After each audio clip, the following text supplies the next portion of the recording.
Hello everyone, आप सभी का स्वागत है एईसी प्लस पर। और ये हमारी चल रही है शंखनाद सीरीज।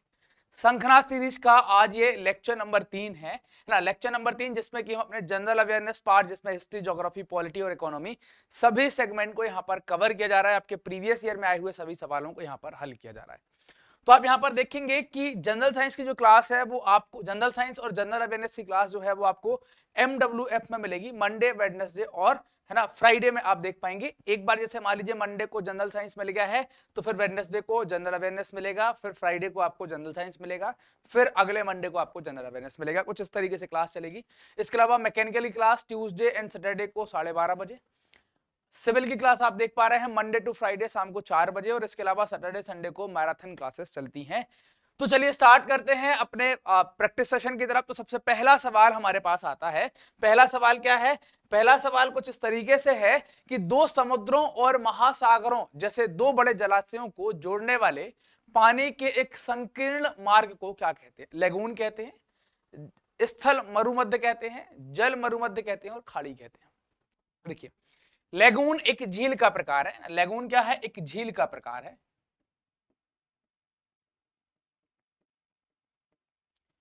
खास तौर पर ये झीलें कैसी होती हैं? समुद्र के किनारे पर होती हैं और खारी होती हैं।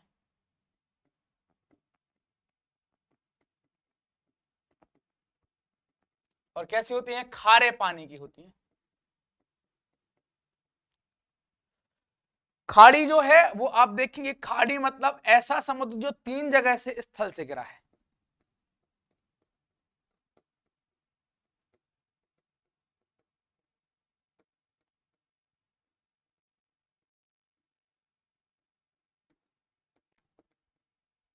समुद्रीय भाग, या आप इसको छिछला या उथला भी कह सकते हैं। जैसे इसका एग्जांपल मैं आपको बता दूं कि ये अगर मैं गुजरात का नक्शा कुछ इस तरीके से बनाता हूं तो यहां पर आप देखेंगे कि 3 तरीके से पानी, यहां पर जो पानी भरा हुआ है ये क्या है? 3 तरीके से है ना। ये पानी क्या है? 3 तरीके से घिरा हुआ है। तो इस पानी को आप क्या कहते हैं? ये पानी कहलाता है, इसको कहते हैं आप कच्छ की खाड़ी। ऐसे ही ये वाला आप देख पा रहे हैं ना, ये वाला अगर आप देख पा रहे होंगे तो आप देखेंगे ये भी 3 तरह से पानी से घिरा हुआ है। तो इसको क्या कहते हैं? आप खंबात की खाड़ी। ठीक, तो ये खाड़ी वाला कॉन्सेप्ट हो गया। अब बचता है जलड मरुमध्य और स्थल मरुमध्य। स्थल मतलब स्थल की बात कर रहा होगा तो ये नहीं होगी। तो हमने पहला, दूसरा और चौथे को काट दिया। बचा क्या? तीसरा, जिसको आप क्या कहते हैं? जलड मरुमध्य। तो option number C is the correct हो जाएगा। Option number C is the correct answer हो जाएगा। अब जलड मरुमध्य क्या कहलाता है उसको समझ लेते हैं। जलड मरुमध्य ये सही हो गया। अब ये क्या करेगा? ये अगर आप इसकी बात करेंगे तो ये हमेशा दो जल राशियों को जोड़ेगा। क्या करेगा? दो जल राशियों को जोड़ेगा।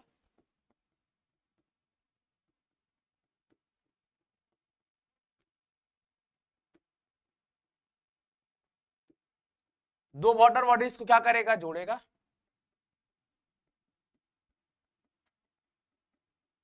जब दो वाटर बॉडीज को जोड़ रहा है तो क्या करेगा? दो, है ना, ये क्या करेगा? दो जल राशियों को जोड़ रहा है और दो स्थल भाग को अलग करेगा।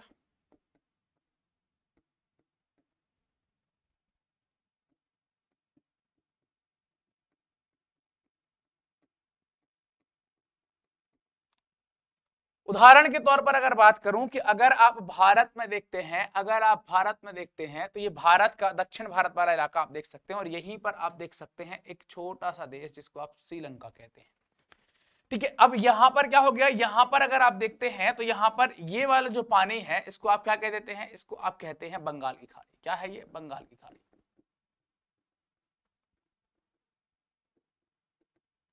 और यहां पर जो पानी भरा हुआ है इसको क्या कहते हैं? मन्नार की खाड़ी।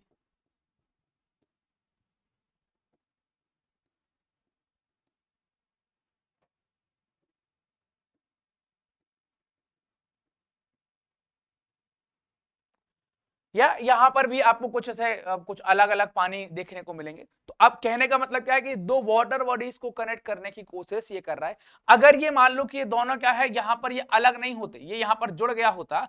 मान लो कि ये अगर यहां पर जुड़ गया होता, ये जुड़ गया होता, ये मान लो जुड़ा होता ऐसे, तो क्या ये पानी यहां से आ पाता? नहीं आ पाता। अभी ये जुड़ा हुआ नहीं है, अभी ये जुड़ा हुआ नहीं है, तो पानी क्या है यहाँ से लीक होकर आ जाता है, यहाँ से पानी क्या है लीक होकर आ जाता है। तो ये क्या कर रहा है, दो वाटर बॉडी, एक यहाँ की वाटर बॉडी को और एक यहाँ की वाटर बॉडी को कनेक्ट कर रहा है। और आप देख रहे हैं कि दो स्थल, जो इंडिया वाला पार्ट है और श्रीलंका वाला पार्ट है, इनको अलग कर रहा है। तो ये ऐसे काम करता है, दो वाटर बॉडीज को कनेक्ट करता है और दो जो लैंड बॉडीज है उनको अलग कर देता है। तो ऑप्शन नंबर सी तो हमारा करेक्ट हो गया था, जिसको हमने देखा हुआ है। यहां पर बाय द वे कौन सी खाड़ी मिलती है आपको? पाक की खाड़ी मिलती है। पढ़ते हैं पाक, लिखते हैं पाल के, PAL के, है ना। अगला, समुद्र तल पर सामान्य वायुदाब क्या है ना। समुद्र तल पर आपको सामान्य वायुदाब क्या देखने को मिलता है, इसके बारे में बात करनी है। क्या वायुदाब आप वहां पर देख पाते हैं?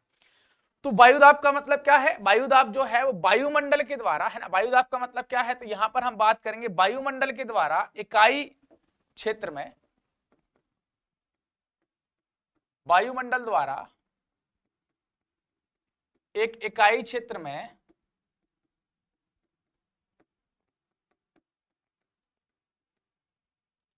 डाला गया दबाव क्या कहलाता है? डाला गया दबाव वायुमंडलीय दाब कहलाता है।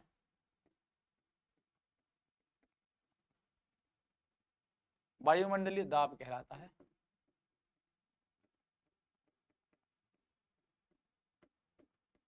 क्या कहलाता है? वायुमंडलीय। और इसको किससे नापते हैं? बैरोमीटर से इसको नापते हैं। किससे नापते हैं? बैरोमीटर से इसको नापते हैं। तो इसका सही जवाब जो होगा कि समुद्र तल पर कितना होता है, तो समुद्र तल पर आप देखेंगे 1013.25 मिली बार, है ना। जो बाय बैरोमीटर मापते हैं, तो इसका स्केल क्या मतलब, यूनिट क्या होती है? मिली बार में हम देखते हैं इसको। तो option number A is the correct answer हो जाएगा। अगला, अल्फ्रेड वैगनर, इनने महाद्वीपीय विस्थापन और इन पर सब पर काम किया। तो अल्फ्रेड वैगनर द्वारा वर्णित महाद्वीपीय बहाव, है ना, जिसको कॉन्टिनेंटल ड्रिफ्ट कहते हैं। क्या? कॉन्टिनेंटल ड्रिफ्ट कहते हैं। तो अल्फ्रेड वैगनर ने महाद्वीपीय बहाव, जिसको कॉन्टिनेंटल ड्रिफ्ट कहते हैं, के आगे एक एकल महाद्वीप द्रव्यमान को घेरने वाले विशाल महासागर को क्या कहा है? What is the name of mega ocean that surrounded the single continent, है ना, single continental mass before the continental drift. इनने कॉन्टिनेंटल ड्रिफ्ट मतलब महाद्वीपीय विस्थापन, जब तक ये अलग नहीं होंगे उसके पहले इनने क्या डिस्क्राइब किया था? As a described by Alfred Wegener. मतलब कि अगर मैं आपसे बात करूं तो ये क्या कहना चाह रहे हैं? ये कहने की कोशिश सिर्फ इतनी सी कर रहे हैं कि एक ये पृथ्वी है जिसको आप ये कह रहे हैं, एक ये पृथ्वी है जिसको ये कह रहे हैं। बात क्लियर है? ये पृथ्वी है। अब ये कह रहे हैं कि इस पृथ्वी पर एक ही महाद्वीप है और एक ही महासागर है। तो एक ही महाद्वीप जो है, मान लीजिए कि कुछ इस तरीके से महाद्वीप आपको देखने को मिलेगा। इस महाद्वीप को आप क्या कह सकते हैं? ये महाद्वीप जो है इसको कहा जाएगा पेंजिया। क्या कहा जाएगा? ये कहलाएगा पेंजिया।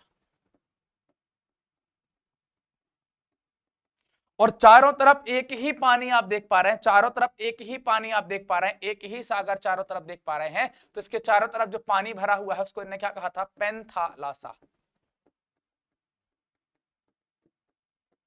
पेंजिया का मतलब होता है सारी पृथ्वी। इसका मतलब अगर देखें तो क्या होता है? सारी पृथ्वी। और अगर आप पेंथालासा का मतलब देखते हैं तो इसका मतलब होता है सारा पानी। तो पहले सारा पानी कनेक्टेड था क्योंकि एक ही महाद्वीप था, तो चारों तरफ पानी भरा हुआ था, उसको क्या कहते हैं? पेंथालासा कहा जाता है। बात समझ में आ रही है? तो क्या कहलाएगा? इसका सही जवाब क्या हो जाएगा? पेंथालासा। मतलब क्या कह रहे हैं? अल्फ्रेड वैगनर द्वारा वर्णित महाद्वीपीय बहाव के आगे एकल महाद्वीपीय द्रव्यमान को घेरने वाले विशाल महासागर क्या कहेंगे? तो पेंथालासा कहेंगे। क्या कहेंगे अपन? पेंथालासा कहेंगे। और अगर ये होता कि एक महासागर के अंदर, है ना, एक चारों तरफ से जिस महाद्वीप को पानी घेरे हुए है उस महाद्वीप को क्या कहते हैं? तो उसको अपन पेंजिया कहते हैं। अगला, किस स्तंभ शिलालेख में समुद्रगुप्त की उपलब्धियां दर्ज हैं, उसे जिसे उसकी विजय के लिए भारत का नेपोलियन कहा जाता है? Which pillar inscription have recorded to achievement of Samudragupta, who was known as the Napoleon of India for his consecutions। मतलब जो अपने कार्यकाल के दौरान क्या कहलाया, जिसको आपने क्या कहा है? जिसको कहा गया है भारत का नेपोलियन कहा गया है। तो गुप्त वंश जो आता है, तो गुप्त वंश का शासक है जिसको आप समुद्रगुप्त कहते हैं ना। गुप्त वंश का शासक है जिसको आप समुद्रगुप्त कहते हो। और जो चंद्रगुप्त प्रथम का उत्तराधिकारी आप देख पाते हैं, चंद्रगुप्त प्रथम का उत्तराधिकारी देख पाते हैं। 335 से 380 ईसा पूर्व तक इसने शासन किया। कहां से कहां तक? 335 से 380 ईसा पूर्व तक इसका शासन रहा। ये रूलिंग इसकी देखने को मिलती है कि इस टाइम तक इसने शासन किया हुआ है। समुद्रगुप्त जो है वो चंद्रगुप्त प्रथम का उत्तराधिकारी माना गया है। समुद्रगुप्त क्या कहा गया है? चंद्रगुप्त प्रथम का उत्तराधिकारी, मतलब चंद्रगुप्त प्रथम के बाद ये गद्दी पर बैठता है। इसको जो है अगर आप देखें तो इसको क्या कहा गया है? समुद्रगुप्त को भारत का नेपोलियन कहा गया है।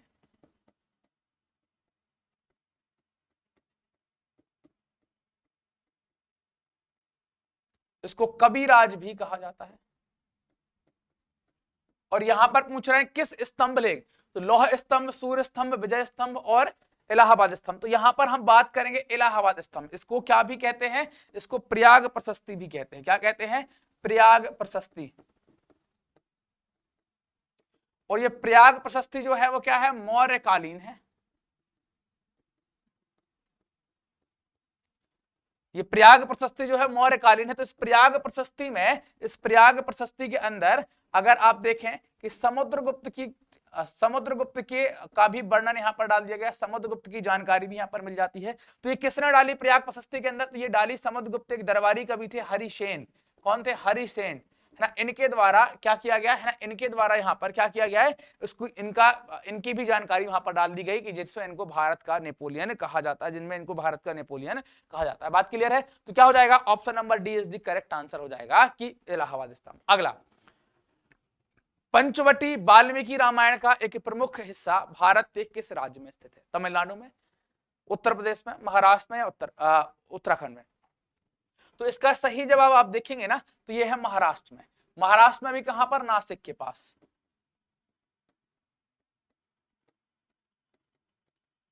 पंचवटी वही इलाका है जिसके आसपास क्या हुआ था आप देखेंगे, है ना। यहां पर अगर रामायण के कांड की बात करूं तो यहां पर कौन सा? अरण्य कांड, है ना। अरण्य कांड, पूरा अरण्य कांड जो है वो पंचवटी के अरण्य मतलब कहलाते हैं जंगल। तो जो उनका वनवास का समय है वो आप यहाँ पर भी बहुत देखेंगे, चित्रकूट में भी रहे हैं। तो पंचवटी में ही सूर्पनखा की नाक कटी थी।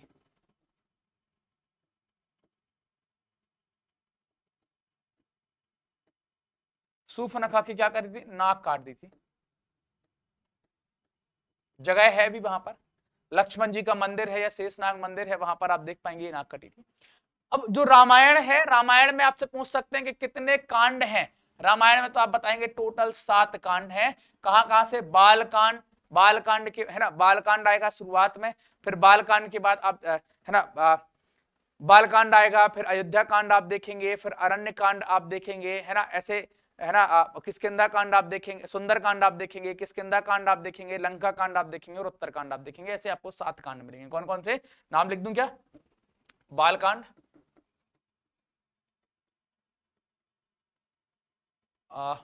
बालकांड के बाद अयोध्या कांड,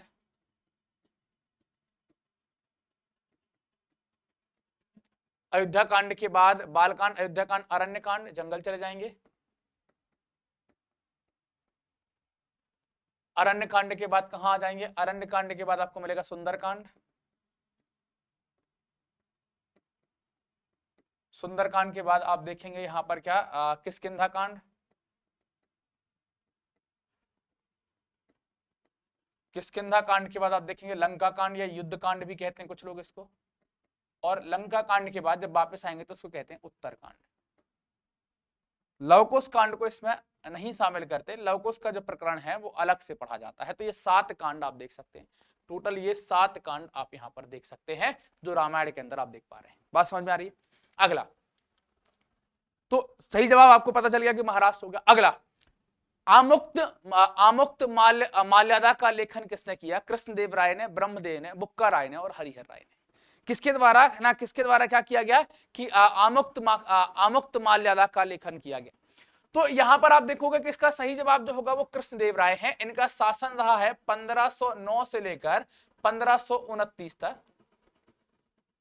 कुल 20 साल इनने शासन किया है। आप देखें बाबर का टाइम भी 1526 के आसपास ये स्टार्ट हो जाता है। तो बाबर ने तत्कालीन भारत का सबसे बड़ा राजा कहा था।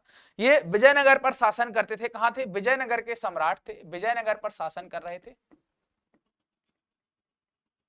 और विजयनगर जो है उस पर आपको संगम वंश, तुलुप वंश, तुलुप वंश और आरवीडू, या इसको अरविंद वंश भी कहते हैं। तो यहां पर इन राजा का संबंध किससे है? अगर आप कृष्णदेवराय की बात करते तो इनका संबंध आप तुलुप वंश से देख पाते हैं। तुलुप वंश के शासक हुआ करते थे, विजयनगर पर इन्हें शासन किया है। आमुक्त माल्यादा इनने किताब लिखी है, पॉलिटिकल की किताब है, राजनीति की किताब है, राज्य कैसे चलाएं इन सब पर लिखी है। भाषा इसकी तमिल है, तमिल भाषा में लिखी गई है।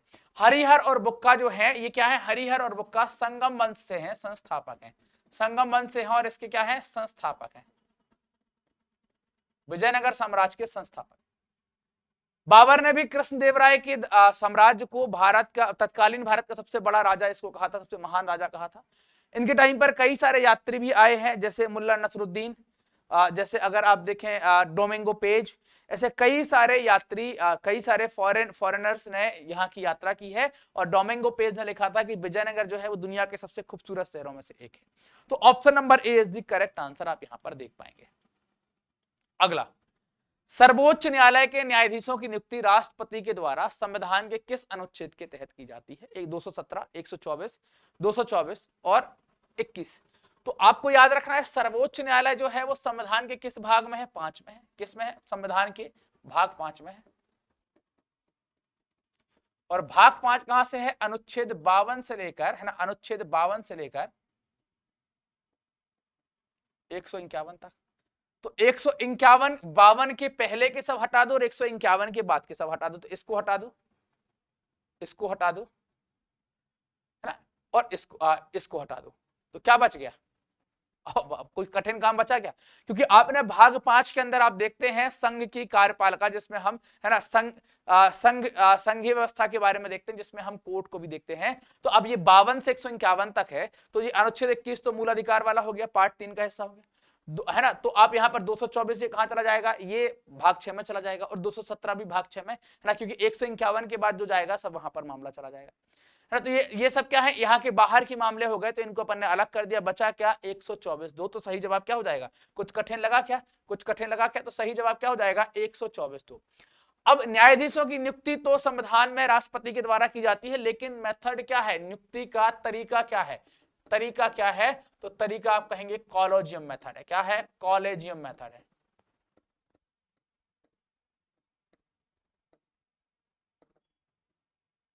कॉलेजियम विधि के द्वारा ही ये नियुक्ति कर पाएंगे। इसके लिए एक योग्यता की जरूरत होती है, क्वालिफिकेशन की जरूरत होती है। उस क्वालिफिकेशन, मिनिमम एज की यहां पर कोई बात नहीं की गई है, मिनिमम एज की कोई बात यहां पर आप नहीं देखते हैं। तो बात क्लियर है? तो option number B is the correct answer हो जाएगा। निकालते बनेगा, कितनी आसानी से अपन ने निकाल दिया, एलिमिनेट कर दिया, क्योंकि हमको पता है सर्वोच्च न्यायालय भाग 5, बाकी सब अपन ने उड़ा दिया। अगला, भारतीय संविधान का कौन सा अनुच्छेद विभिन्न आधारों पर किसी भी भारतीय नागरिक के साथ भेदभाव से संबंधित है? इसके बारे में हमको बात करनी है। अनुच्छेद 11 जो है वो नागरिकता से संबंधित है ना, नागरिकता से संबंधित है। और नागरिकता की बात करें तो यहां पर संसद को यह अधिकार मिलता है, संसद को यह अधिकार मिलता है कि वो नागरिकता दे सके। तो उसके तहत क्या है? नागरिकता अधिनियम निकाला गया है, भारतीय नागरिकता अधिनियम यहां पर निकाला गया है। क्या निकाला गया है? भारतीय नागरिकता अधिनियम।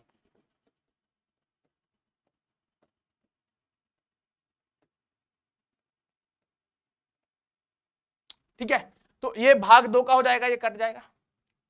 अब 11 और 12, है ना, 12 और 13 जो है वो जो भाग 3 की शुरुआत होती है उसका मामला यहां पर हो जाता है कि राज्य कोई ऐसी विधि नहीं बनाएगा, राज्य कोई ऐसी विधि नहीं बनाएगा जो मूल अधिकारों को कम करेगी, वो अनुच्छेद 13 में हो जाएगा। अनुच्छेद 19 में स्वतंत्रताओं की बात होती है, किसकी? स्वतंत्रताओं की बात होती है। तो अनुच्छेद 19 भी नहीं होगा, क्योंकि यहां तो फ्रीडम की बात कर रहे हैं, आपको अलग अलग प्रकार की फ्रीडम यहां पर देखने को मिलती है। अगर हम बात करें अनुच्छेद 15 की, अगर हम बात करते हैं अनुच्छेद 15 की, तो यहां पर कहा गया है धर्म, जाति, लिंग और जन्म स्थान के आधार पर विभेद का प्रतिषेध।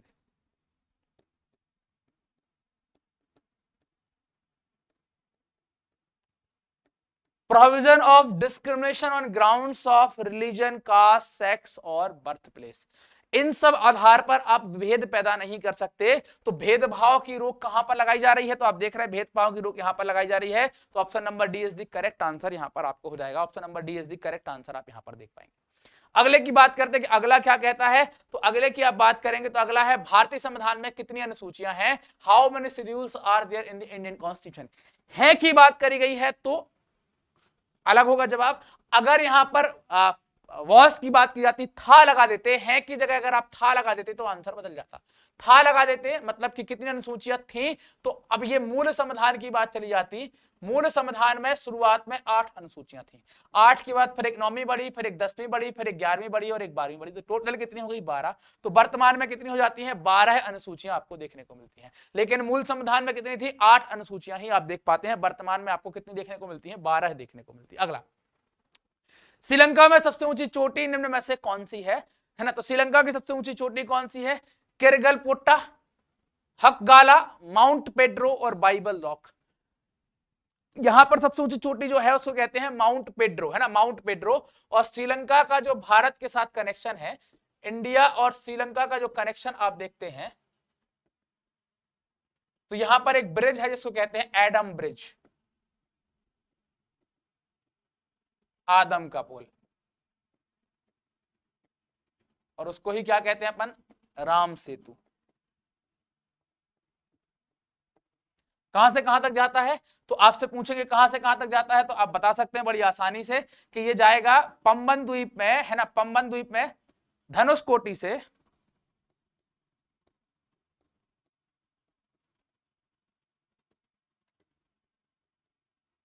तलाई मन्नार।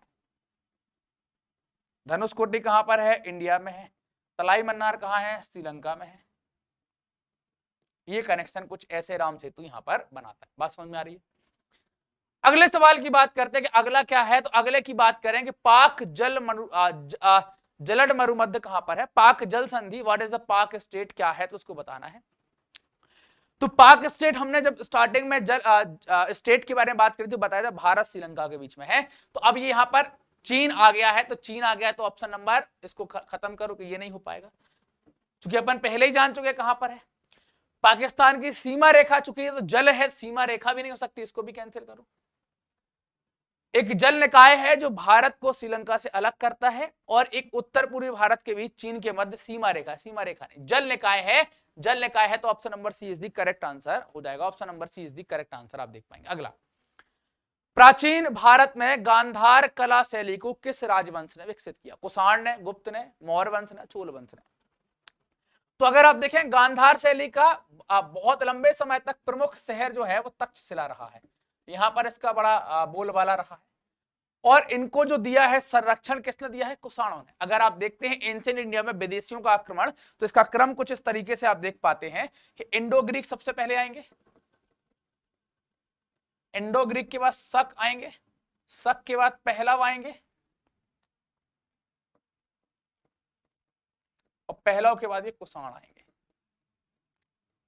कुषाण जिनको यूची कबीले से संबंधित भी माना गया है ना, तो ये कुषाण आएंगे, तो कुषाणों के टाइम पर ही क्या हुआ है ना, गांधार कला का विकास हुआ। तो option number A is the correct answer आप यहां पर देख पाएंगे, option number A is the correct answer आप देख पाएंगे।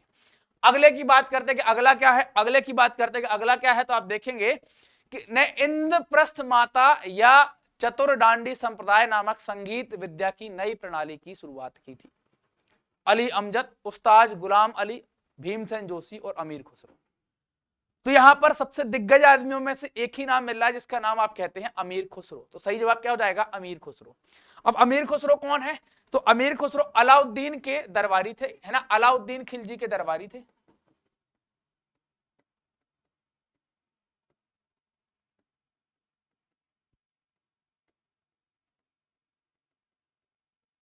सल्तनत के 7 बादशाहों का शासन इन्हें देखा है।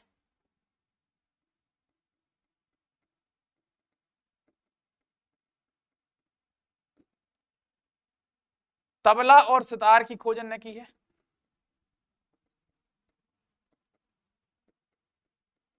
और इनको क्या कहते हैं, तोताए हिंद।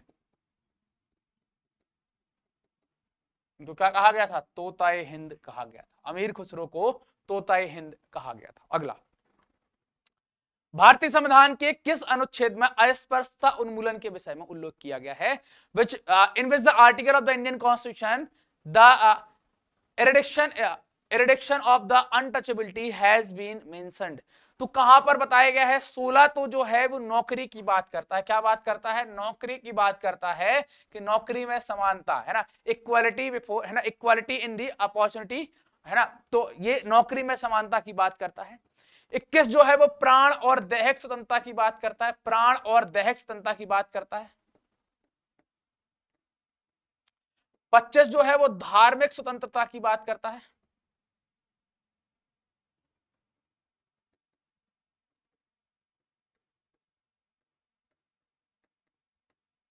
25 जो है वो धार्मिक स्वतंत्रता की बात करता है। 17 जो है वो अस्पृश्यता के आधार पर उन्मूलन की बात करता है। तो क्या करता है? अस्पृश्यता के आधार पर, है ना, अस्पृश्यता के उन्मूलन की बात करता है। तो option number D is the correct answer यहां पर हो जाएगा। Option number D is the क्या होगा? करेक्ट आंसर आप यहां पर देख पाएंगे। अगला, कौन सा अनुच्छेद भारत के जम्मू कश्मीर राज्य से संबंधित है? 378, 374, 370 और 366। तो ये तो न्यूज में आपने बहुत सुना होगा 370 और 5 अगस्त 2019 को 370 को अलग कर दिया गया, मतलब जम्मू एंड कश्मीर राज्य को क्या कर दिया गया है? इनका जो विशेष राज्य का दर्जा है वो खत्म कर दिया गया है। विशेष राज्य का दर्जा यहां पर खत्म कर दिया, और ये जम्मू एंड कश्मीर दो राज्य बन जाते हैं। क्या बन जाते हैं? एक तो बन जाता है जम्मू एंड कश्मीर और एक बन जाता है लद्दाख। और ये दोनों क्या होते हैं? दोनों यूनियन टेरिटरी के फॉर्म में आप देख पाते हैं। दोनों कैसे देख पाते हैं? यूनियन टेरिटरी के फॉर्म में आप इनको देख पाते हैं। बात क्लियर है? दोनों को आप यूनियन टेरिटरी के फॉर्म में देख पाते हैं। अगला, निम्न में से किसे भारत की विशाल तंग घाटी कहा जाता है ना? किसे भारत की विशाल तंग घाटी कहा जाता है, ये आपको यहां पर बताना है ना, कि विशाल तंग घाटी किसको कहा जाता है? ग्रैंड कैनियन ऑफ इंडिया किसको कहा जाता है? ग्रैंड कैनियन चूंकि भारत में नहीं है, कैनियन तो गॉर्ज है भारत में, कैनियन नहीं है, तो किसको कहा जाता है कैनियन, ये बताना है। गंगा विशाल तंग घाटी, तैलोम तंग घाटी, चंबल तंग घाटी और गंडी कोट की विशाल तंग घाटी। तो ऑप्शन होगा गंडी कोट। ये कहां पर आएगा? आंध्र प्रदेश में, आंध्र प्रदेश के कडप्पा डिस्ट्रिक्ट में। इसको कहा जाता है hidden grand canyon of India. क्या कहलाता है? Hidden grand canyon of India.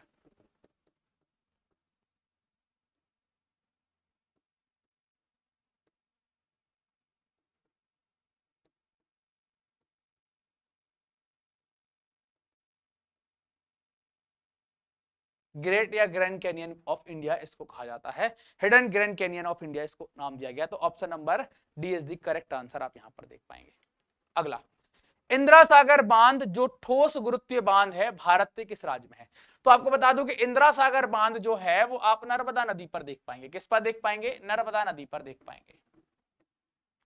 Khandwa के पास पुनासा नामक जगह है, वहां पर है, तो इसको पुनासा बांध परियोजना भी कहा जाता है। क्या कहते हैं? पुनासा बांध परियोजना भी इसको कहा जाता है। तो ऑप्शन नंबर, ऑटोमेटिकली नर्मदा पता चल गया, खंडवा पता चल गया, तो अब तो बता ही देंगे कि ऑप्शन नंबर डी होगा, मध्य प्रदेश हो जाएगा। Option number D Madhya Pradesh हो जाएगा। अगला, किस राज्य में अशोक का जौगड़ रॉक एडिक्ट स्थित है? तो अशोक का जौगड़ रॉक एडिक्ट कहां पर स्थित है? आंध्र प्रदेश में, गुजरात में, उड़ीसा में, उत्तराखंड में। तो पड़ोसी राज्य जो उड़ीसा है, कलिंग का जो राज्य था, है ना, कलिंग का जो राज्य था यहां पर है। और इस जौगड़ रॉक एडिक्ट के अंदर अशोक के मानवीय विचारों को बताया गया है। किसके? अशोक के मानवीय विचार बताए गए।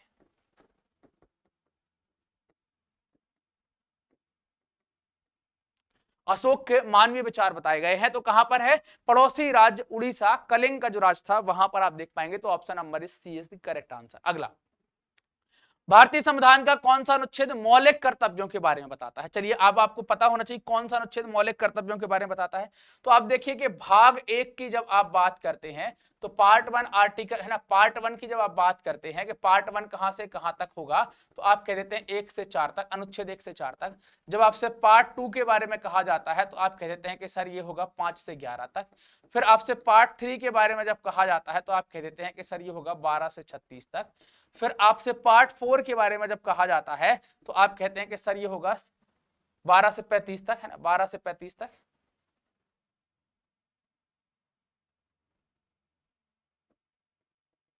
फिर आप कहते हैं ये होगा 36 से 51 तक।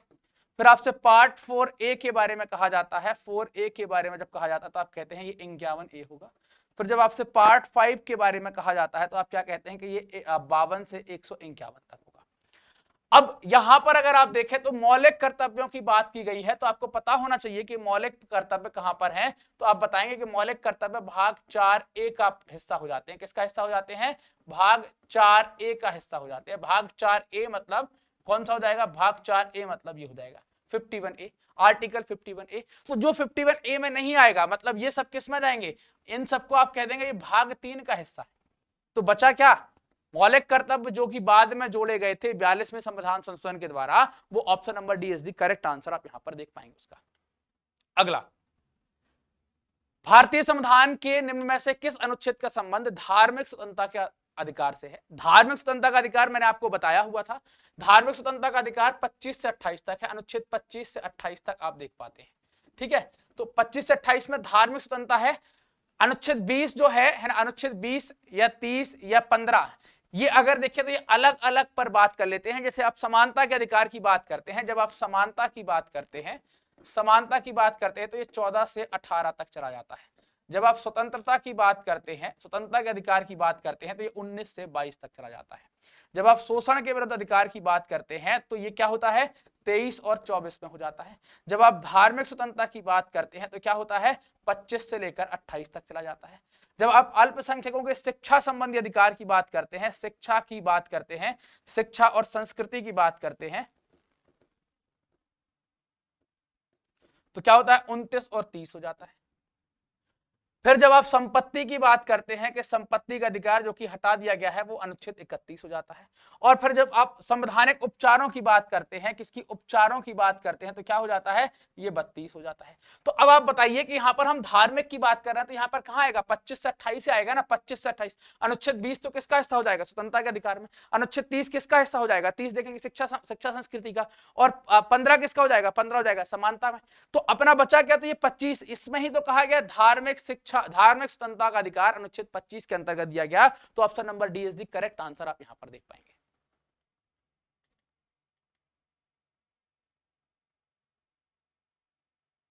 धार्मिक स्वतंत्रता का अधिकार आप कहां देख पाएंगे? अनुच्छेद 25 में देख पाएंगे। ये गलत लिखा हुआ है, इसको आप करेक्ट करेंगे। ये गलत लिखा हुआ है, ये गलत है। ये तो क्या है? ये तो अपन ने पढ़ा हुआ था कि अनुच्छेद 15 क्या है? धर्म, जाति, लिंग और जन्म स्थान पर विभेद।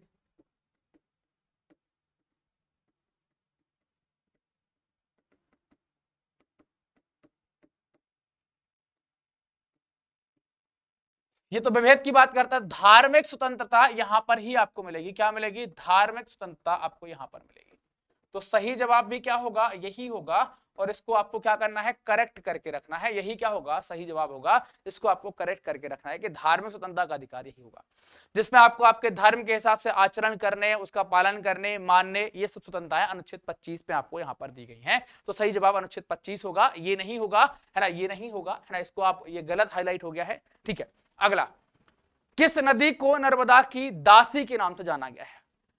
माही, साबरमती, लूनी और ताप्ती। अब दासी नदी के नाम से आपको मैं एग्जांपल देता हूं। दासी नदी जो है या आदिवासी नदी जो है वो किसको कहा गया है? आदिवासी नदी कहा गया है जोहिला। किस्सा भी है जोहिला और नर्मदा का और सोन का। यहां पर नर्मदा की दासी पूछा जा रहा है, तो नर्मदा की दासी जो है वो ताप्ती को कहा गया है। ताप्ती कहां है? मुल्ताई से निकलती है, मुल्ताई से निकलती है। इसे सूर्य की पुत्री भी कहा जाता है, डॉटर ऑफ सन भी कहा जाता है। इसका दूसरा नाम क्या देख पाते हैं? सूर्य की पुत्री। इसका दूसरा नाम आप देख पाते हैं कि सूर्य की पुत्री ये कहलाती है। तो option number D is the correct answer आप देखेंगे। उदयगिरी और खंडगिरी की प्रसिद्ध गुफाएं कहां पर आपको देखने को मिलती हैं? अब ये उदयगिरी और खंडगिरी की जो गुफाओं की बात की जा रही है, ये उदयगिरी और खंडगिरी की गुफाएं जैन धर्म से संबंधित हैं। किससे संबंधित है? जैन धर्म से संबंधित है। किससे संबंधित है? जैन धर्म से संबंधित है। तो ये कहां पर देखने को मिलेंगे? ये उड़ीसा में आप देख पाएंगे। कहां पर देख पाएंगे? उड़ीसा में आप इनको देख पाएंगे। इन्हें कुमारगिरी की गुफाएं भी कहा जाता है। तो उड़ीसा में आप इनको यहां पर देख पा रहे हैं। तो अगले की बात करते हैं। अगला क्या है? भारतीय संविधान का कौन सा अनुच्छेद जीवन की रक्षा और व्यक्तिगत स्वतंत्रता की गारंटी देता है? Which article of Indian constitution gives है ना, which article of Indian constitution gives a guarantee for the protection of life and personal liberties या इंडिविजुअल फ्रीडम। तो यहां पर जब हमने बात करी थी फंडामेंटल राइट से जुड़े हुए कुछ सवालों पर और बात करी थी, तो आप देखेंगे हमने कई प्रकार की फ्रीडम की बात करी थी। जैसे आप समानता के अधिकार की बात करते थे, राइट टू इक्वलिटी, हमने स्वतंत्रता राइट टू फ्रीडम पर भी बात करी थी, है ना, थोड़ी सी चर्चा वहां पर भी हुई थी। फिर शोषण के लिए जो अधिकार, राइट टू अगेंस्ट एक्सप्लॉइटेशन है, उस पर भी बात हुई थी। फिर इसके बाद आप देखेंगे धार्मिक स्वतंत्रता के अधिकार को भी मैंने थोड़ा सा आपको बताया था, जो क्वेश्चन आए थे उन पर अपन ने डिस्कशन यहाँ पर किया था। फिर धार्मिक के बाद आप देखें शिक्षा और संस्कृति का अधिकार भी हमने देखा हुआ था, शिक्षा और संस्कृति का अधिकार भी हमने देखा था, एजुकेशन एंड कल्चरल राइट पर भी हमने बात करी थी। और आप देखें हमने यहाँ पर क्या देखा था, है ना, उपचारों का अधिकार, संवैधानिक उपचारों का अधिकार भी हमने देखा हुआ था। तो आप देखें यहाँ पर 6 अधिकार ये हमने देखे हुए थे। मूल अधिकार 7 थे, संपत्ति का अधिकार हट गया था, ये भी हम जानते हैं। तो यहाँ पर स्वतंत्रता की बात आई है, तो सबसे पहली चीज तो हम चलेंगे स्वतंत्रता में। अब स्वतंत्रता का अधिकार जो है वो अनुच्छेद 19 से लेकर 22 तक आपको देखने को मिलता है। कहां से कहां तक? अनुच्छेद 19 से लेकर अनुच्छेद 22 तक आप स्वतंत्रता का अधिकार देख पाते हैं। अब 19 से 22 देखना है तो यार बोले कि कैसे काटें, तो 19 से 22 में तो ये सब आ रहे हैं, अब क्या है तो बोले सब होंगे। अब फिर क्या करें, तो आर्टिकल 21A जो है इसको हम क्या जानते हैं, इसको हमने अभी इसके पहले भी पढ़ा है कि ये क्या है, शिक्षा के अधिकार की बात करता है। क्या? शिक्षा का अधिकार यहां पर बताता है। समझ में आ रही बात? राइट टू एजुकेशन की बात करता है, राइट टू एजुकेशन की बात करता है। तो आपको क्या बताना है यहां पर, आपको बताना है जीवन की रक्षा के अधिकार के बारे में। तो शिक्षा का अधिकार किसमें ऐड किया गया था, वही जब क्वेश्चन हम कर रहे थे तो अपन को बताया गया था कि 21 के अंदर यहां पर बात की गई थी कि यहां पर आपको 21 में प्राण एवं दैहिक स्वतंत्रता, protection of life and personal liberties की बात की गई थी। बहुत बड़ा आर्टिकल है, अगर इसको आप डिस्क्राइब करते हैं तो इसमें बहुत सारी बातें आपको देखने को मिलती है। ये चारों आर्टिकल जो है वो आप स्वतंत्रता के अधिकार से देख सकते हैं, लेकिन हमारा जो करेक्ट आंसर है जिसमें जीवन रक्षा की बात की गई है वो अनुच्छेद 21 आप देख पाते हैं। क्या है वो? अनुच्छेद 21 आप देख पाते हैं। और इसका सही जवाब भी क्या है? अनुच्छेद 21 है। सही जवाब भी क्या है इसका? अनुच्छेद 21 है। इसके आगे के सवाल आपको इकोनॉमी के सवाल मिलने वाले हैं, जो आपके साथ हल करवाएंगे हमारे प्रशांत सर। तो ये आपने देखे डिफरेंट डिफरेंट सब्जेक्ट से रिलेटेड अंकुर सर के सेगमेंट के कुछ क्वेश्चन। अब हम बात करेंगे इकोनॉमिक्स के पोर्शन के कुछ क्वेश्चन की, जिसमें हमारा आज का पहला क्वेश्चन है कि संतुलित कीमत पर मांग में कमी या आपूर्ति में वृद्धि का क्या प्रभाव पड़ेगा। What effect will a decrease in demand. देखिए यहाँ पर इन चीजों को आपको ध्यान में रखना पड़ेगा कि decrease in demand and N increase in supply have on equilibrium price. संतुलित कीमत पर मांग में कमी तथा आपूर्ति में वृद्धि का क्या प्रभाव पड़ेगा। देखिए यहाँ पर कंडीशन क्या बन रही है कि डिमांड जो है वो कम हो रही है और सप्लाई जो है वो बढ़ रही है। मैंने आपको रूल बताया है। क्या रूल बताया है? तो मैंने आपको बोला है कि इकोनॉमिक्स में जो सबसे इंपॉर्टेंट रूल काम करता है उसको बोलते हैं demand and supply rule, right. और ये डिमांड एंड सप्लाई रूल का जो पहला केस होता है वो ये बोलता है कि अगर डिमांड जो है वो बढ़ जाएगी और सप्लाई कम हो जाएगी तो जो प्रोडक्ट के प्राइस होते हैं वो क्या हो जाते हैं? इंक्रीज हो जाते हैं। और दूसरा रूल इसका ये बोलता है कि if demand is less than supply then price will be high. Demand is less than supply then price will be down, माफ करिएगा। तो यहाँ पर अगर आप देखेंगे तो आपको ये समझ में आएगा कि डिमांड और प्राइस का जो रिलेशन है वो डायरेक्टली है, और डिमांड और मतलब प्राइस और सप्लाई का जो रिलेशन है वो आपको इनवर्स दिखाई देगा। अगर डिमांड बढ़ेगी तो सप्लाई अगर कम हो जाती है तो उस केस में प्राइस जो होंगे गुड्स एंड सर्विस के वो क्या हो जाएंगे? वो बढ़ जाएंगे। और अगर डिमांड कम हो जाती है और सप्लाई बढ़ जाती है तो प्राइस में क्या हो जाएगा? कमी देखने को मिलेगी। यहाँ पर कंडीशन क्या बन रही है? तो ये कंडीशन बन रही है सेकेंड केस की, जहां ये बोल रहा है कि decrease in demand and increase in supply. तो डिमांड में कमी और सप्लाई में वृद्धि का असर ये होगा कि जो गुड्स एंड सर्विसेज होंगे उनके प्राइस में क्या देखने को मिलेगा? कमी देखने को मिलेगी। अब आप ऑप्शन देखिए तो यहाँ पर क्या बोल रहा है कि इक्विलिब्रियम प्राइस जो है वो फॉल डाउन होगा, कमी देखने को मिलेगी। संतुलित कीमत बढ़ेगी, संतुलित कीमत स्थिर रहेगी, या कभी कभी कीमत बढ़ेगी या कभी कभी कम हो जाएगी। तो ऐसा तो पॉसिबल नहीं है। इसका राइट आंसर जो है वो कीमत कम हो जाएगी। ये फर्स्ट ऑप्शन जो है वो इसका सही है। रीजन आपको समझ में आ गया है कि सर क्यों सही है, क्योंकि हमने डिमांड एंड सप्लाई रूल पढ़ा हुआ है, और डिमांड एंड सप्लाई रूल हमको बताता है कि डिमांड अगर सप्लाई से कम होता है और सप्लाई बढ़ जाती है तो प्रोडक्ट के प्राइस में डिक्रीमेंट देखने को मिलता है। क्वेश्चन नंबर सेकंड की बात करते हैं। यहाँ पर बोल रहा है कि what would happen to the demand curve when there is an increase in the price of substitute product. जब प्रतिस्थापन वस्तुओं की कीमतों में वृद्धि होती है तब मांग वक्र पर क्या प्रभाव पड़ता है। देखिए पहले तो आप ये समझ लीजिए कि सर सब्स्टिट्यूट प्रोडक्ट जो है वो आखिर हैं क्या।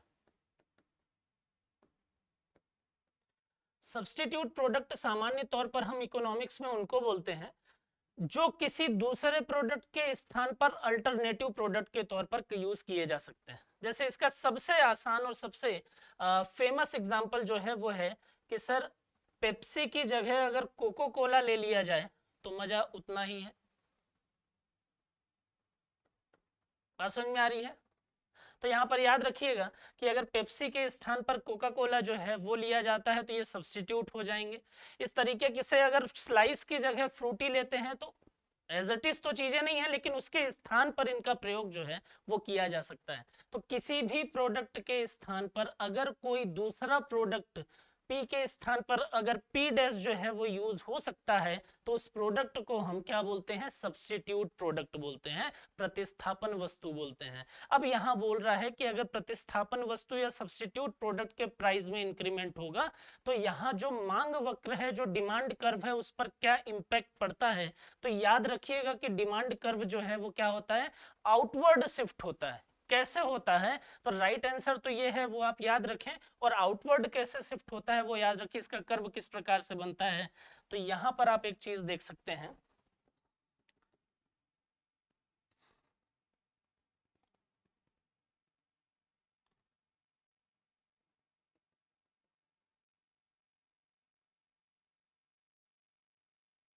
तो यहां पर आपको दिखाई देगा कि एक केस में यहां से आपको समझ में आ रहा है कि जो कर्व होगा, इसका जो ग्राफ होगा वो क्या होगा, आउटवर्ड शिफ्ट होगा। और इसको कुछ ऐसे भी समझा जा सकता है कि इसका कर्व जो है वो कुछ इस प्रकार से भी बन सकता है। बात समझ में आ रही है। तो ये दोनों ही केस जो हैं वो क्या रिप्रेजेंट कर रहे हैं, ये रिप्रेजेंट कर रहे हैं कि जो डिमांड कर्व होगा वो क्या हो जाएगा, वो शिफ्ट होगा कहां पर, आउटवर्ड साइड में। वो शिफ्ट होगा कहां पर, बाह्य खिसकाव की स्थिति वहां पर देखने को मिलेगी। राइट। क्वेश्चन नंबर 26 की बात करते हैं और बोल रहा है कि खाली स्थान उस प्रकार की वस्तु है जिसकी मांग कीमत बढ़ने के साथ बढ़ती है। यहाँ अगर हम बात करते हैं तो देखिए कुछ प्रोडक्ट ऐसे होते हैं जो, देखिए मैंने आपको डिमांड एंड सप्लाई रूल तो बताया ही है, साथ ही मैंने आपको एक रूल और बताया है जिसको आप क्या बोलते हैं, थ्योरी ऑफ इलास्टिसिटी बोलते हैं। बात समझ में आ रही है, जिसको आप क्या बोलते हैं, थ्योरी ऑफ इलास्टिसिटी। अब इसमें थ्योरी ऑफ इलास्टिसिटी में क्या समझ में आता है, यहाँ ये बोलता है कि भाई प्रोडक्ट के प्राइस में अगर इंक्रीमेंट होता है तो प्रोडक्ट की डिमांड क्या होनी चाहिए, इनवर्स रिलेशन है, तो प्रोडक्ट की डिमांड जो है वो कम हो जानी चाहिए। और प्रोडक्ट के प्राइस में अगर डिक्रीमेंट होता है तो प्रोडक्ट की डिमांड में इंक्रीमेंट होना चाहिए। तो ये नॉर्मल कंडीशन है, बात समझ में आ रही है। लेकिन कुछ कंडीशन, कुछ प्रोडक्ट इस प्रकार के होते हैं कि वहां पर प्रोडक्ट के प्राइस में बढ़ने के बावजूद भी प्रोडक्ट की डिमांड जो है वो क्या हो जाती है, बढ़ी जाती है। ऐसा क्यों होता है या ऐसा किस प्रकार के गुड्स में होता है, तो याद रखिएगा कि ऐसा होता है गिफिन गुड्स में। बात समझ में आ रही है। तो गिफिन गुड्स जो है वो किसको बोला जाता है, गिफिन गुड्स सामान्य तौर पर ऐसी वस्तुओं को बोला जाता है जो सामान्यतः निम्न स्तर की होती हैं, सामान्यतः जिनके बहुत अल्टरनेटिव उपलब्ध नहीं होते हैं, और सामान्य तौर पर वो अनिवार्य वस्तुओं की श्रेणी में आती हैं, नेसेसरी गुड्स की कैटेगरी में आती हैं। उन वस्तुओं को हम क्या बोलते हैं कि ये गिफिन गुड्स हैं। अब प्रोडक्ट के प्राइस कितने भी महंगे हो जाएं, लेकिन अगर वो अनिवार्य है, वो अगर नेसेसरी है, तो उसका कंजम्पशन तो करेंगे ना। तो प्राइस बढ़ रहे हैं लेकिन इधर से डिमांड भी बढ़ रही है। तो यहाँ कंडीशन वही है, नॉर्मल केस में समझ में आता है कि प्राइस के बढ़ने से डिमांड डाउन होगी। यहाँ पर समझ में आता है कि प्राइस भले ही बढ़ जाए लेकिन डिमांड जो है वो क्या हो जाएगी, इंक्रीज ही होगी। तो यहाँ अगर हम बात करते हैं तो इसका राइट आंसर क्या होगा, गिफिन गुड्स हो जाएगा। बात समझ में आ रही है। चलिए क्वेश्चन नंबर 27 की बात करते हैं। अगर हम यहाँ देखें तो what is the change in total utility due to consumption of one additional unit of an item called. किस वस्तु की अतिरिक्त एक इकाई के उपभोग के कारण कुल उपयोगिता में होने वाले परिवर्तन को क्या कहा जाता है? देखिए उसको बोला जाता है सीमांत उपयोगिता, उसको बोला जाता है मार्जिनल यूटिलिटी। अब मार्जिनल यूटिलिटी का मतलब क्या होता है? जैसे मान लीजिए कि आप क्या कर रहे हैं, आप एन प्रोडक्ट का प्रोडक्शन कर रहे हैं और एन प्रोडक्ट के प्रोडक्शन में आपकी जो लागत आ रही है वो कितनी है, वो मान लेते हैं 100 रुपीज है। बात समझ में आ रही है? अब मान लीजिए कि यहाँ पर हम क्या बोल रहे हैं कि आपने जो प्रोडक्ट का प्रोडक्शन किया वो कितना किया, n+2 प्रोडक्ट का प्रोडक्शन किया। या मान लीजिए डायरेक्ट ही अगर मैं आपको बता दूं, आपने कितना प्रोडक्शन किया, आपने n+1 यूनिट का प्रोडक्शन किया। अब जब n+1 यूनिट का आपने प्रोडक्शन किया है तो आपकी लागत कितनी हो गई, आपकी लागत हो गई 110 रुपए। तो यहाँ पर क्या दिखाई दे रहा है कि किसी भी प्रोडक्शन में जब हम एक यूनिट को इंक्रीज करते हैं तो उस एक यूनिट के प्रोडक्शन के लिए जो एक्स्ट्रा लागत लगती है, जो एक्स्ट्रा कॉस्ट या एक्स्ट्रा एक्सपेंडिचर होता है, उसको ही हम क्या बोलते हैं, उसको हम बोलते हैं मार्जिनल यूटिलिटी, या उसको बोला जाता है सीमांत उत्पाद उपयोगिता। तो यहाँ पर जब आपसे पूछा जाए कि what is the change in total utility due to consumption of one additional unit of an item called, तो उसको आप क्या बोलेंगे, आप मार्जिनल यूटिलिटी बोलेंगे। याद रखिएगा एक यूनिट के अतिरिक्त उत्पादन में लगने वाली लागत जो होती है वही क्या कहलाती है, मार्जिनल यूटिलिटी कहलाती है।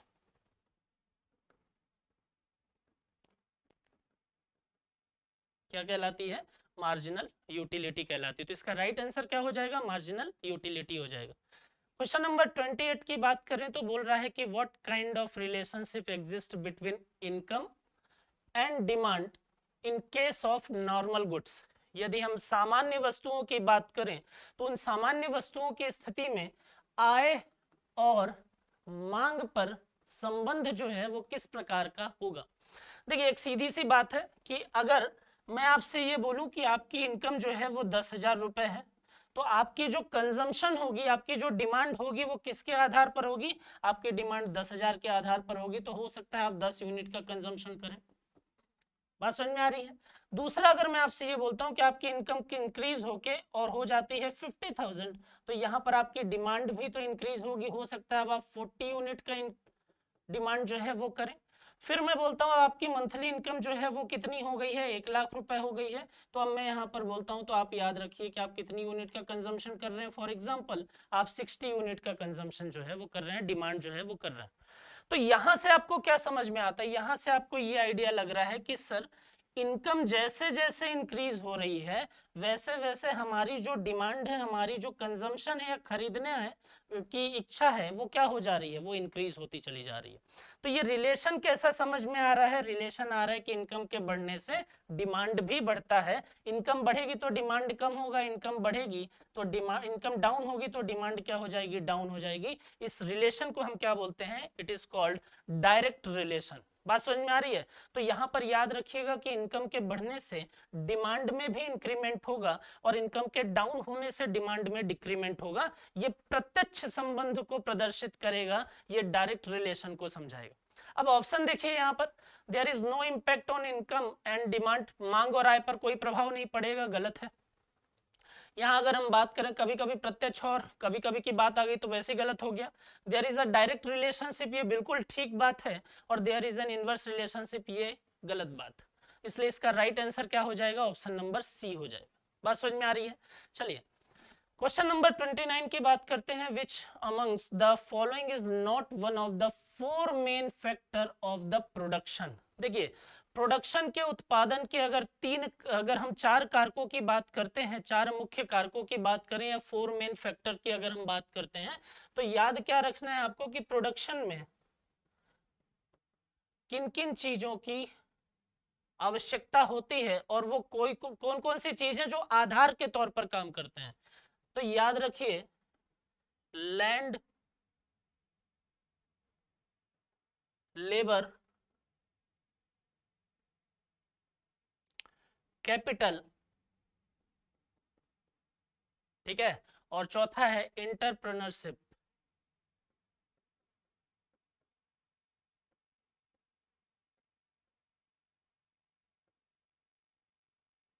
बात समझ में आ रही है? तो यहाँ पर याद क्या रखना है, यहाँ पर याद रखिए कि प्रोडक्शन जो है उसके चार मेन फैक्टर होते हैं, 4 मेन फैक्टर होते हैं, 4 मुख्य कारक होते हैं। ठीक है, कौन कौन से 4 कारक हैं? तो लैंड मतलब कि बोल दिए भूमि, लेबर मतलब कि मजदूर, कैपिटल मतलब होता है पूंजी, और एंटरप्रेन्योरशिप मतलब होती है उद्यमिता। बात समझ में आ रही है? तो याद रखिए कि प्रोडक्शन के 4 फैक्टर होते हैं। अब देखिए कि ऑप्शन में क्या बोल रहा है कि भाई उत्पादन के 4 प्रमुख साधनों में से कौन नहीं है। तो लैंड तो आपने देख ही लिया है, लेबर भी आपने देखा है, और उद्यमिता या इंटरप्रेन्योरशिप भी आपने देखी है। लेकिन एक्सपेंडिचर जो है वो इसका फैक्टर नहीं है, बल्कि चौथा फैक्टर क्या होता है? कैपिटल होता है। तो इसमें राइट आंसर क्या हो जाएगा? एक्सपेंडिचर हो जाएगा, राइट। चलिए क्वेश्चन नंबर 30 की बात करते हैं। What does the Lorentz curve indicate? Lorentz curve किस चीज को इंडिकेट करता है? देखिए, एक इकोनॉमिस्ट हैं जिनका नाम है मैक्स ओ लॉरेंज। मैक्स ओ लॉरेंज ने किसी कंट्री की इनकम को समझाने के लिए, और इनकम के बेसिस पर अगर हम बात करें इनकम इक्वलिटी कर्व, तो उसको ही हम क्या बोलते हैं? लॉरेंज कर्व ही बोलते हैं। तो लॉरेंज ने क्या बोला है? लॉरेंज ने ये बोला कि किसी भी कंट्री में जो इनकम के बेसिस पर समानता होती है वो एक आइडल सिचुएशन पर काम करती है, जिसको हम 45 डिग्री की लाइन बोलते हैं। और 45 डिग्री की जो लाइन होती है उसी को हम इक्वलिटी लाइन बोलते हैं, समानता रेखा भी बोलते हैं। बात समझ में आ रही है? अब देखिए, इंडिया में ये बोला जाता है कि इंडिया में जो रिसोर्स है वो उन रिसोर्स पर जो ऑनरशिप है या रिसोर्स का जो डिस्ट्रीब्यूशन है वो किस प्रकार का है? वो 10:90 का अप्रोक्सीमेट दिखाई देता है। 10:90 का मतलब क्या होता है? 10:90 का मतलब मैंने आपको बताया है कि कंट्री की 10% पॉपुलेशन जो है वो 90% रिसोर्स को ओन कर रही है, और 90% की जो पॉपुलेशन है वो 10% रिसोर्स जो है वो ओन कर रही है। तो यहाँ पर ये जो आपको दिखाई दे रहा है, इससे ये आइडिया लग गया होगा कि भाई यहाँ पर जो डिस्क्रिमिनेशन है इनकम के बेसिस पर, पैसे के बेसिस पर, वो बहुत ज्यादा है। बात समझ में आ रही है? तो यहाँ याद रखिए कि किसी भी कंट्री में ये जो 45 डिग्री की, मैक्स ओ लॉरेंज ने क्या बोला? इनकम डिस्ट्रीब्यूशन की ये बात कर रहे हैं, तो इसका राइट आंसर तो इनकम डिस्ट्रीब्यूशन हो जाएगा। अब कैसे क्या बोला है इन्होंने वो भी आप देखिए। तो इन्होंने ये बोला है कि भाई देखो, ये 45 डिग्री की जो लाइन गई है ना, इस 45 डिग्री की लाइन को हम क्या बोलते हैं? Ideal situation. इसका मतलब ये है कि कंट्री की जितनी पॉपुलेशन है वो उतने परसेंट के रिसोर्स को क्या करे? ओन करे। 10% की पॉपुलेशन 10% रिसोर्स, 20% की पॉपुलेशन 20% रिसोर्स, 50% की पॉपुलेशन 50%। तो अगर इस तरीके से चीजें दिखाई देगी तो यहाँ पर क्या दिखाई देगा कि एक इक्वलिटी लाइन है, जिसको हम क्या बोलते हैं कि भाई ये 45 डिग्री की लाइन जो है वो इक्वलिटी लाइन है या परफेक्ट इक्वलिटी। अब यहाँ पर डिस्क्रिमिनेशन या भेदभाव जो है वो किस प्रकार से रिप्रेजेंट किया है इन्होंने? तो इन्होंने ये बताया कि यहाँ से जब हम बात करते हैं और ग्राफ कुछ इस प्रकार का बनता है, तो जहां पर जिस स्थान पर जितनी ज्यादा ये दूरी देखने को मिलती है, आप ऐसा समझिए कि आय में भिन्नता उतनी ज्यादा होगी। बात समझ में आ रही है? तो यहाँ पर याद रखिएगा कि अगर ये लाइन इसके नीचे है तो इसका मतलब ये होता है कि यहाँ पॉपुलेशन जो है वो ज्यादा है और रिसोर्स जो है वो उनके द्वारा कम ओन किए जा रहे हैं। अगर यहाँ पर ये लाइन ऊपर से बन जाए, 45 डिग्री के ऊपर से कर्व बन जाए, तो उसका मतलब ये है कि पॉपुलेशन कम है और उस कंट्री में रिसोर्स जो है वो ज्यादा है। बात समझ में आ रही है? तो इसी चीज को समझाने के लिए graphical representation of income distribution दिया है किसने? मैक्स ओ लॉरेंज ने। और मैक्स ओ लॉरेंज के देने के कारण ही इसको हम क्या बोल देते हैं? लॉरेंज कर्व बोल देते हैं। अब इसी चीज को समझाने के लिए अगर मैं बात करूं, इसी चीज को समझाने के लिए, जैसे ये क्या हो गया? ये तो लॉरेंज कर्व हो गया। बात समझ में? ये क्या हो गया? ये लॉरेंज कर्व हो गया।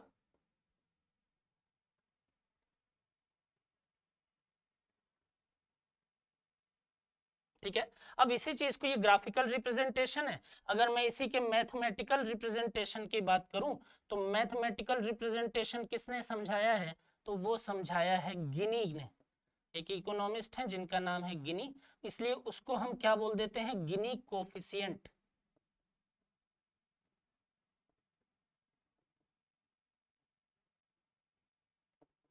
ठीक है, हिंदी में वो कहते हैं गिणी गुणांक। बात समझ में आ रही है? तो याद रखिएगा कि जब graphical representation of income distribution की बात होगी तो लॉरेंज कर्व की बात होगी, और अगर mathematical representation of income distribution की बात होगी तो वहां पर किसका नाम लिया जाएगा? गिनी कोफिशिएंट का नाम लिया जाएगा। बात समझ में आ रही है? तो ये हमारे आज के कुछ क्वेश्चन थे। अगर आपको ये लगता है कि नहीं सर हमें प्रैक्टिस की जरूरत है, हमें कुछ और भी टेक्निकल से के सब्जेक्ट हमारे जो हैं उनमें और हमको कॉन्सेप्ट की जरूरत है, कॉन्सेप्ट समझना है, तो उसके लिए आप क्रैश कोर्स जो है वो ज्वाइन कर सकते हैं।